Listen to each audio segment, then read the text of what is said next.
Hello and welcome to the Hevi AI podcast, the podcast where we explore the intersection of AI, technology and heavy industry. I'm Paul Colviner. And I'm Brad Gingell. And together we've built Hevi, your AI-powered contract administration platform for heavy industry. Today, we are lucky enough to be joined by one of our old UNSW mining engineering alums, Doug Smith. Doug has spent over a decade with Rio working in the Pilbara, working on some of Australia's largest iron ore mines. And he has now made the shift to the dark side of the industry for some of us, which is finance, working as a mining and equities analyst. But we won't hold that against him today. Welcome to the show, Doug. And before we jump in, I should have said that we should emphasize that old part of like one of our old guys, because you were one of our mature age students mixing with us young bucks at uni. So I guess just to get stuck into it, based on that, like your early experience and then what drove you to mining. You obviously started as a mature ager. So just talk us through your journey and then let's get into it.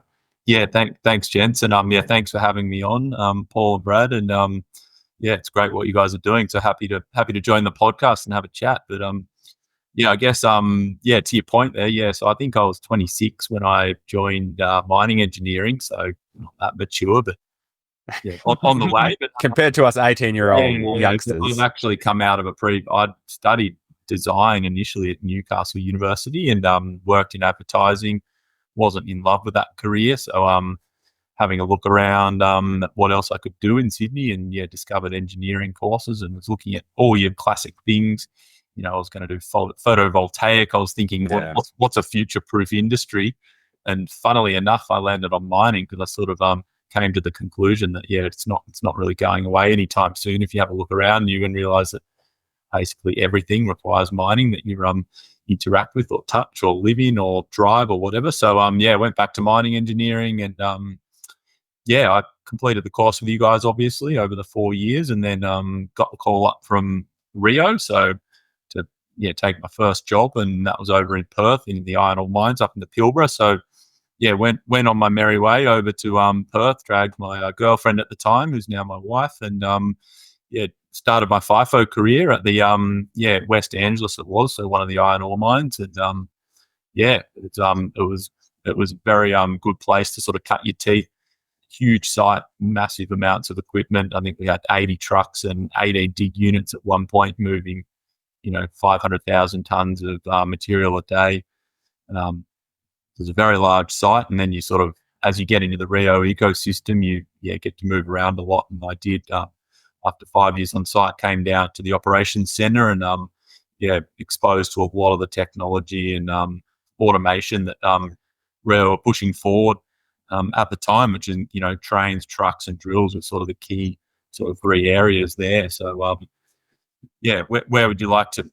I guess before we jump into some of those cool sort of innovation and tech projects, I guess my first question is like one of the things that we all make decisions of as young engineers jumping into the workforce is whether you become like a number within one of the big guys, or go for something smaller and try and get more exposure to different areas of the business. And did you have much of that sort of like what was the journey like through the Rio sort of grad program? And did you get to sort of jump around the different areas across different types of tech services, drill and blast, scheduling, operational experience? Like, did you get your hands dirty and boots on the ground sort of stuff as well?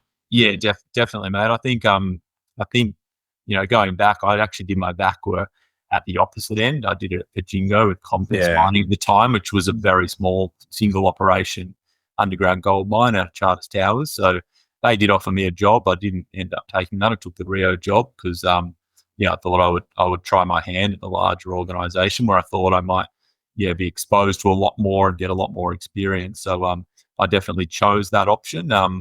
I think it was the right thing to do, right? Because as you alluded to, straight away, on a busy site, you are put to work. There's no doubt about that. I went straight into drill and blast, and I think I did 2 weeks on the bomb crew just to familiarise. And they're like, okay, we're sure. Hopefully that was in the middle of February in the Pilbara on like 45-degree days. 50 degrees Celsius down on the pit, drinking 15 to 20 litres of hydrolyte a day. Loading holes, whatnot, and thinking to yourself, I think I should have stick to graphic design in the air conditioned Sydney office. I liked it. It didn't bother me at all. Nice. it was enjoyable. And but yeah, I think after 2 weeks, they're like, okay, we are short. We need someone to do do some designs, drill and blast designs. So throw you straight into the office and give you a week of hardcore training, and then you're running drill and blast design and scheduling for drills and bob trucks and whatnot. So yeah, you're straight away in the deep end, but that's the best way to learn. You've got good mentors around you. I think we had a team of 4 on each panel on the FIFO roster. So yeah, we had some experienced guys who could bounce your lines off and then work check. And then 6 months later, they'd all moved on, and you were the most experienced person teaching the next person. Exactly right. But yeah, I think over 4 years there, I would have done every role in tech services I did. I never did my truck time, but I did that bomb crew time, and then just high demand around the office. I was in survey, I was in drill and blast, I was in geotech, I was in scheduling, I was in grade control, and then a production engineering as well. Moved up to the sort of production offices and did a bit of that. So bit of contractor management up there as well with some seriously archaic systems. So as you got familiar with. So yeah, certainly no AI there at the time. I was doing the contractor management work, so that was a production engineer. So onboarding guys onto site and making sure they were conforming to the 1 billion qualifications that they needed checked off for Rio. So it sounds like one of the other big advantages that you mentioned of being at a big Rio site is that you did get exposure to the cutting edge technology in terms of automation, things like that, right from the beginning. So maybe just talk us through what was going on in terms of technology, and any of that relates to AI, then dive into that too. I would say I was lucky. I rocked because West Angeles was the first iteration of sites to use the AutoHaul. So they had a couple of a satellite pit that they'd set up specifically for AutoHaul. So we had AutoHaul running there, which is autonomous trucks. You've got a man digger and autonomous trucks, and it was up and running when I was there. So that was kind of like, wow, this is actually here. I didn't really expect that at the time, after doing some underground time where things were very much not autonomous. Back for a small operator, and we had autonomous drills as well already up and running, albeit they were being controlled from site. Now they're controlled from down in Perth. So we were sort of the trial site for autonomous drills, but that was pretty interesting to see, because you sort of, I think even at that point, we had one guy sitting in a shipping container with his screens. He was controlling 3 drills. So you got one guy running 3 drill rigs on site. He was on site at that time, but I was like, wow, this is pretty like futuristic stuff, right? But then I would say, the tech was incredible. You had that autonomous, but I always sort of likened it to a 2-speed in a way, because then back in the office, I was still running just very archaic Excel spreadsheets.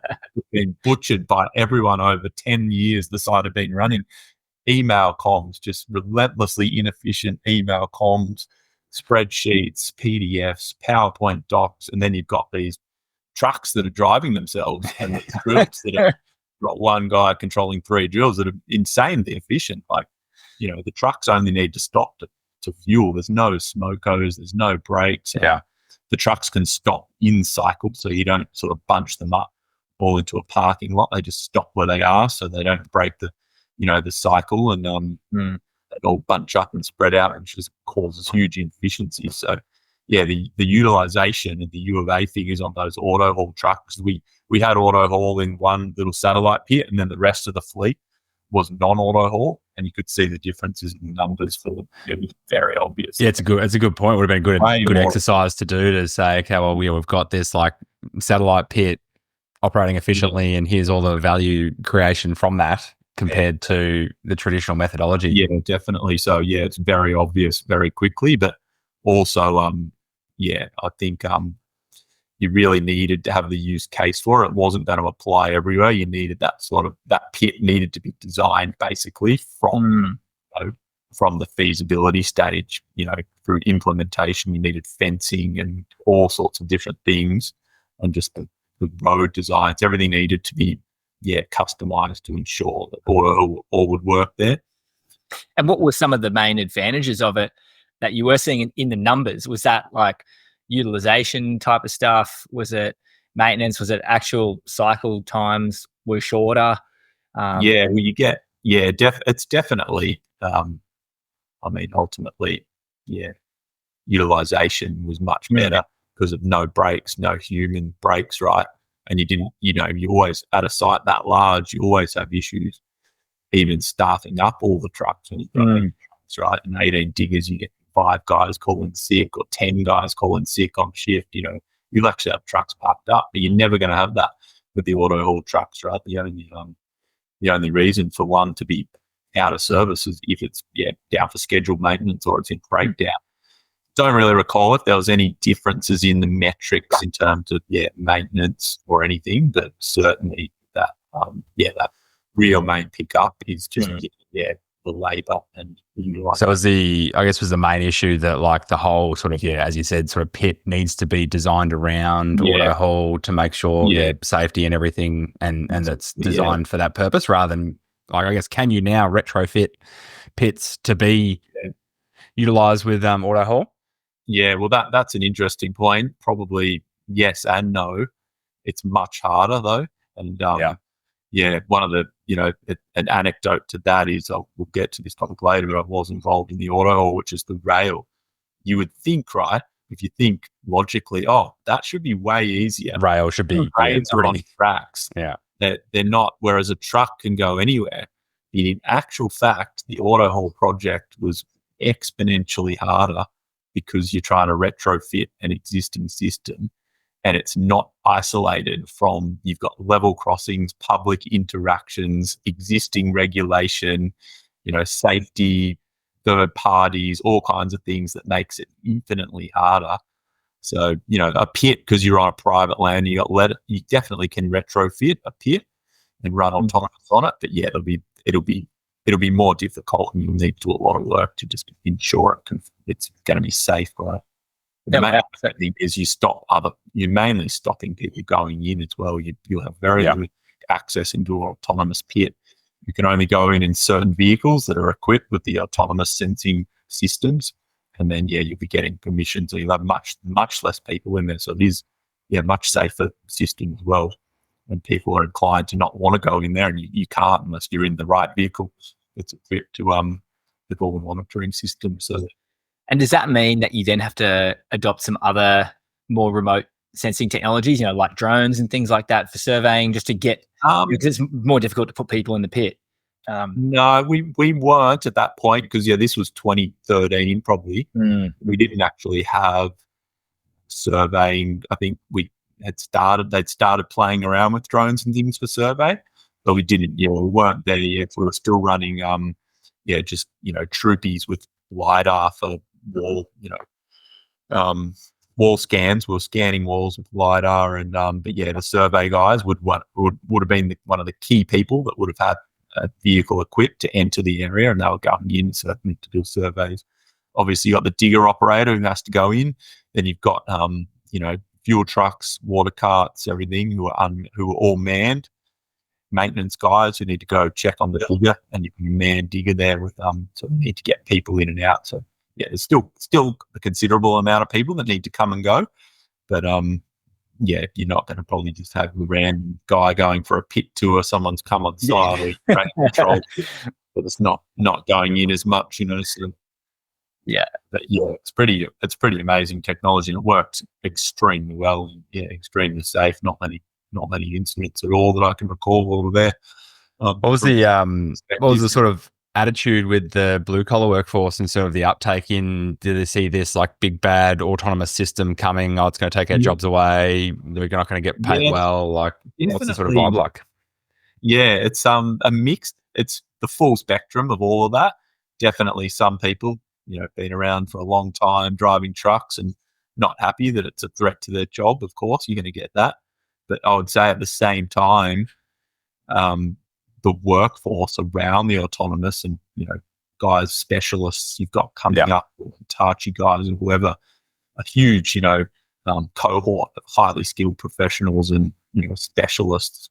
You can see there's a whole bunch of guys employed there, and I don't think and still got all your digger operators, water carts. So it really was taking the truck drivers' jobs. But I think at that point in time, we had a fairly robust market and jobs were aplenty. Yeah. So I think ecosystem. So I don't think it didn't cause too much of a stir. I think, on the rail side, it probably caused more of a stir.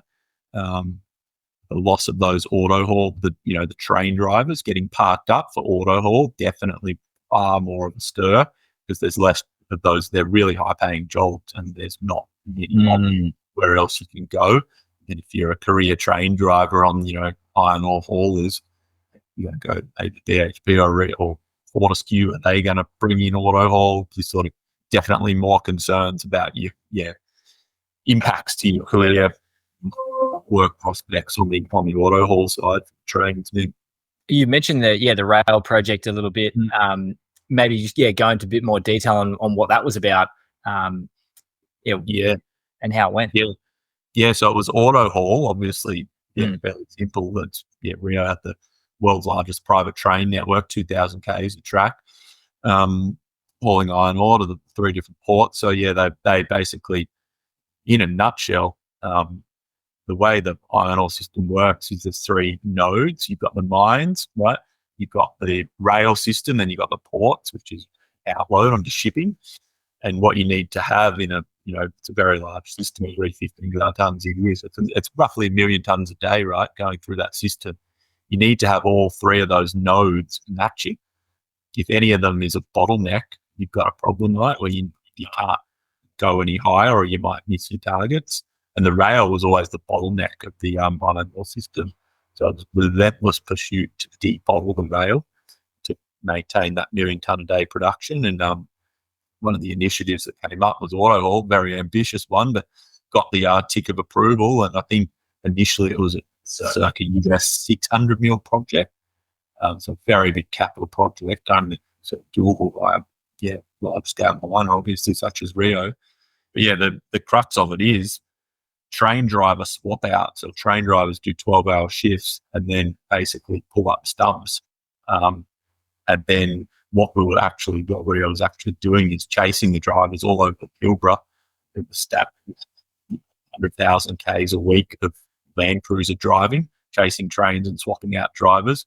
But also it takes, multiple kilometres to pull that train up, then change the driver out, do his pre-start checks, get the new one in, another hour to get back up to speed. So the loss of productivity for the driver swap out is more like 4 hours of lost productive time. So it's a very easy business case to make. You can gain 4 hours across say there's probably 35 trains, completing the journey from the Pilbara to the port today, saving 4 hours. It's with iron ore prices of $100+ a ton. The business case made a lot of sense and it helped debottle that rail network. But that's sort of where it came from. And I think it ran a couple of years over schedule, and about and I think the final bill was over the US $1 billion mark. And because of the challenges that they encountered, that they got it done, and it's operating today. And it's been a highly successful project. And I think it's considered to be the largest robotic network in the world, the largest robotic system in the world. And the tech that's employed is just pretty incredible. And then having to deal with all those third-party interactions and whatnot, and conform to very, very stringent safety regulations. It was deemed to be highly successful, and it's still I haven't been at Rio for 3 years now, so I can't comment on the state as it is. But, certainly it was very challenging, and it caused a lot of difficulties in the rollout and the startup. But the humps were ironed out fairly quickly, probably over a sort of 1 year period, and it became highly reliable. Oh, it's awesome. And it makes sense. That's worth the investment if it's bumping up the capacity of that rail network by 20% or something a day. That's like you've said, it's 1 million tons a day, 200,000 tons. It's worth a lot of money. Yeah, exactly. Yeah. No, so it was a good one. Yeah, definitely. An interesting project to be around. You know, it was all happening. So And I guess throughout all of that, yeah, maybe talk about your involvement in it. What did you get up to, and from an AI side, how was that being applied? Was that yeah, helping kind of control where these things go and how they see and things like that? yeah, I would say the AI side, there's not too much to say because this was pre even Chat GPT. Yeah, When well, this autonomous trains are not talking to you. no, this was in testing and commissioning in probably 2018, and final rollout in 2020. So it was already 4 years pre the the massive sort of adoption of AI that we've seen happen. So no, I don't recall there being really any AI. It was run off very traditional systems, cameras with remote monitoring from down in Perth. But I'm sure there would have been some AI component, but I wasn't really privy maybe on the camera side and whatnot. I guess based on sort of those couple of projects and your experience and your background, like what's some of the what do you think is the next steps that are coming down the line in terms of like if we're autonomous drills, autonomous trucks, autonomous trains, like what are sort of the bottlenecks where there are some sort of value props to debottle still in that sort of like mining cycle? Yeah, I think if you can afford the capex spend, you do get the payback, right? That's been proven sort of with these projects. So that's the hurdle really. If you're a small, one operation miner, you're just not going to be able to get over the capital expenditure of it because they're intensive on a capex perspective, these projects, and you need the economies of scale in your operation, right? So that's the first and foremost point about whether or not you're going to be able to do it or not, and that'll be, I guess as over time as costs come down, it becomes more common.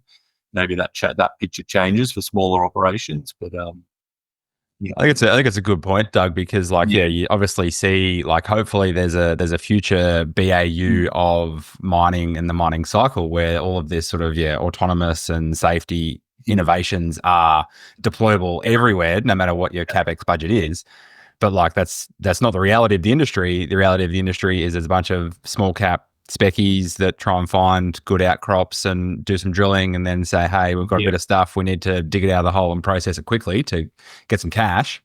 And they don't have deep pockets to set up all these U-Butte systems. So I don't know what the answer is in terms of like, is it just wait for all of this tech to become scalable enough that the CapEx and OpEx is enough that the little guys can have a play? Or just hope that the big guys buy all the little guys to adopt all this stuff as well? Like, I don't know what the answer is. No, you're right. I think we're probably talking about two different things here, right? A company that's in production, then, I see, I'm not really, obviously not working in a big miner anymore, what they're doing internally with AI, but I'm sure they're doing a lot. Hevi AI is one example. You guys are dealing with, I'm sure, with some of the bigger miners. And, but in the smaller cap space, obviously there's a lot of use cases for AI. We're seeing in exploration, whether that's geology or database, data processing. You're seeing space-based exploration methods with using satellite tech plus AI and trying to increase the probabilities or strike rates of drilling to really define drill targets in a much more sophisticated way, I suppose, and that'll save you a lot of money for a small cap if you can have a much higher confidence in your drill targets. Even the EM surveys, electromagnetic surveys, and whatnot. I'm sure they're being processed using AI these days, so it's nowhere near as manual. Even when your lab results come in, I'm sure all of that is sort of, what's the word, easy option cases for AI. It's funny you mentioned the EM surveys. One of my first exposures to the industry was working for a small specky explorer wearing a backpack that had a EM instrument on it, and I was walking around with a GPS in one hand and an EM reader in the other, and it'd be like, I need to plot out this like 100-acre field over the course of a week. It's like walk 10 steps, press 2 buttons, GPS coordinate and instrument reading, and then log that into a sheet, go back to the office, put that in Excel, make some calcs, rather than just fly a bunch of drones over it, do a bunch of scans, process it all within a matter of minutes rather than days.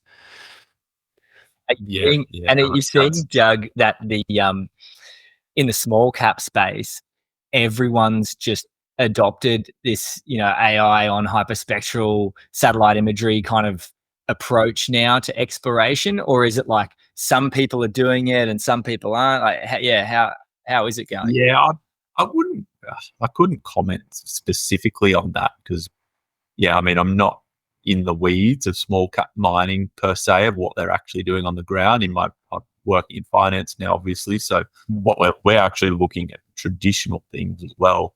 We want to see management, a good deposit. But so in that research process, I do uncover, they're actually doing that now, sort of thing. But I wouldn't have a really solid read on. So I guess you can't make a call. Everyone's what the adoption rate of it is, but certainly I think you're going to get left behind one if you're not doing it. And whether that's, I guess you can't make a call on whether that's looked favorably from the financing world to be like, okay, we're more comfortable throwing money into this because they are using the cutting edge tech to prove up their resource. Yeah, I definitely think so. Right? Yeah, you want to see, robust data would be the word, and high confidence in your data, whatever that is. But unfortunately, all of that might change in whether or not what's below the ground is actually a tier 1, tier 2, tier 3, or just some barren rock. So that no amount of AI can change what is sitting below the ground. No. You have a much better chance of testing and finding out truly what's beneath you and spending less money to do so. So the key thing. So we good managers, for a mining company, get followed for a reason, even if they do have a project that turns up to be much that innate ability to move on quickly and understand that project's not a good project, and then try to pick up a project that has bad potential. That's a good manager sitting on a bad project who still follow that story quite closely. I guess now move on. Yeah, that's it. And you'd hope that over time that the like you said, the cost to do that exploration goes down. And that overall, as new technology comes in, we start to see people, not have to raise as much money to get the same confidence, the same level of data quality as it did 10 years ago or 20 years ago.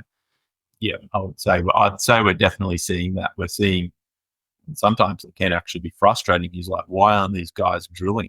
But they're actually, why aren't they just putting a drill in the ground? And they're actually spending a lot of time, using the absolute latest and best tools, whether that's AI, satellite tech, whatever it is. But they're trying to really hone good drill targets, and that's definitely something you do want to see. It can, there's a balance because you sometimes put a drill down to, the ultimate truth tester, as they say, is the drill bit. So, but we're definitely seeing that as a trend to spend a lot more time working out targets that look really compelling using all the tech you can.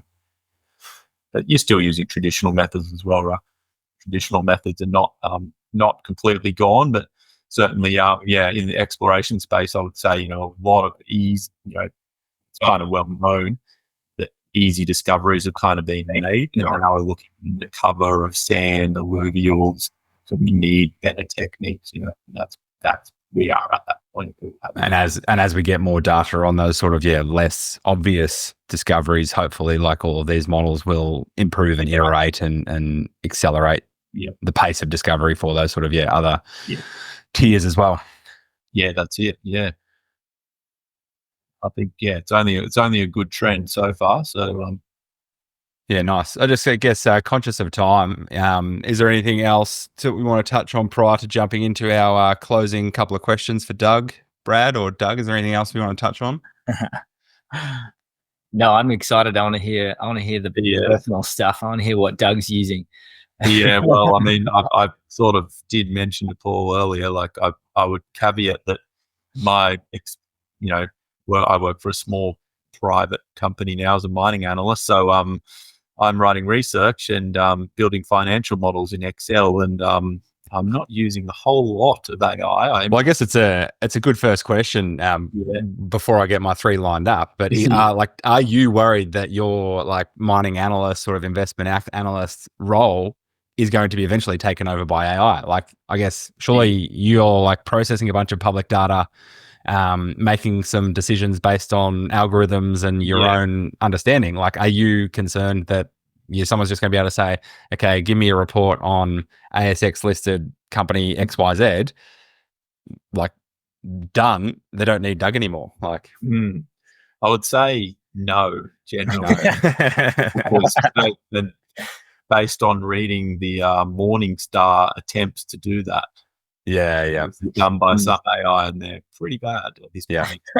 Could they get better? Yes. You never say never, but I think the other thing, as I sort of alluded to earlier, you have to overlay. You're still in this, as an analyst, you have to overlay soft factors too, which I don't think AI can quite do yet, which is the quality of the management. Yeah, sort of, you have to sort of stare them in the eyeballs a lot of the time and try to get an understanding of if they're competent or not. And I'm not sure an AI tool can do that yet. So that's one of the key things. But yeah, I mean, in terms of determining if a company has a good product and analyzing their financials and doing all that, I think the AI will be able to do a reasonable job at that. So, but yeah, not quite up to speed on the softer factors yet. Those directors are not inviting AI to come around and have a meeting with them to no. Yeah, or taking you out for a staking them out for a steak lunch or a night on the town. I don't think so yet, but I think it's the classic case, right? Of like, I've been exploring. I use simple groks and Perplexity and whatnot to try and help me write research, but I haven't really delved into building helping build my financial models with it yet. Still doing it very manually because I like to just have extreme control over it. Yeah. So yeah, I'm not sure. Well, it's a good preempting. That would change, but I suspect it won't be far away. Probably should be looking at it in more school. Yeah, it's a good preempting to my first of my closing questions, which is, what's your current favorite AI tool that you're currently using, either personally or at work? Yeah, I think I've liked Perplexity, and I've been using Grok lately, so it does a similar thing. Just having those sources, I really need the sources of writing research, right? Yeah. And then I'll fact check them, go through, and then almost,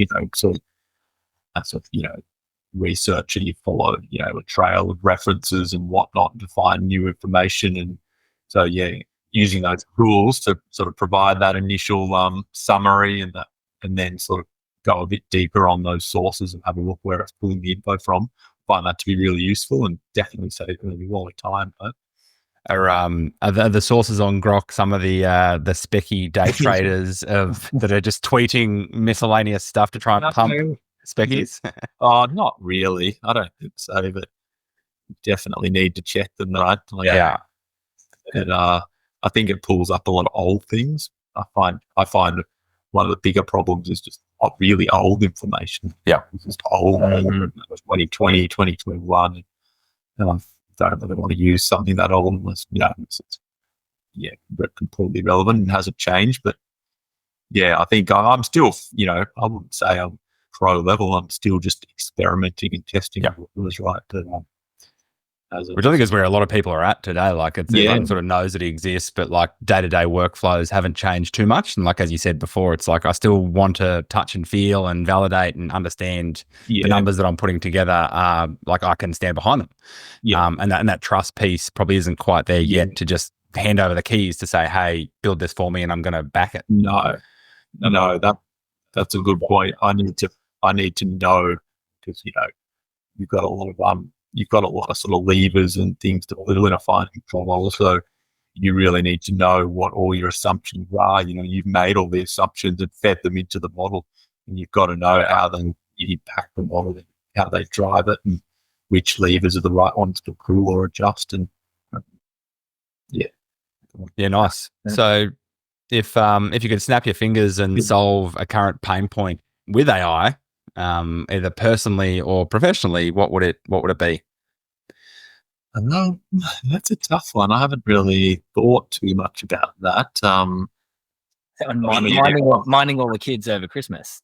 yeah, that's true. Yeah, that'd be handy. Yeah, if they could figure out the demands of my personal life and kids, and what to keep them happy, and what show they want to watch, and put it on for them. That'd be nice. But no, I think work perspective. I think I mean, obviously, I would like to be able to have an AI program that could build me that financial model, and then it could just show me all the assumptions and drivers, and then I could just review them and go, actually, that looks great. You just saved me a whole week's worth of work. So it's still quite painful, to be honest, to build a financial model manually. It's very time consuming, and there's a lot of manual checking. So if I can find an AI tool that can do that for me. My tip for you on that would be ask Perplexity to say, hey, I'm looking for an AI financial modeling tool. What should I do?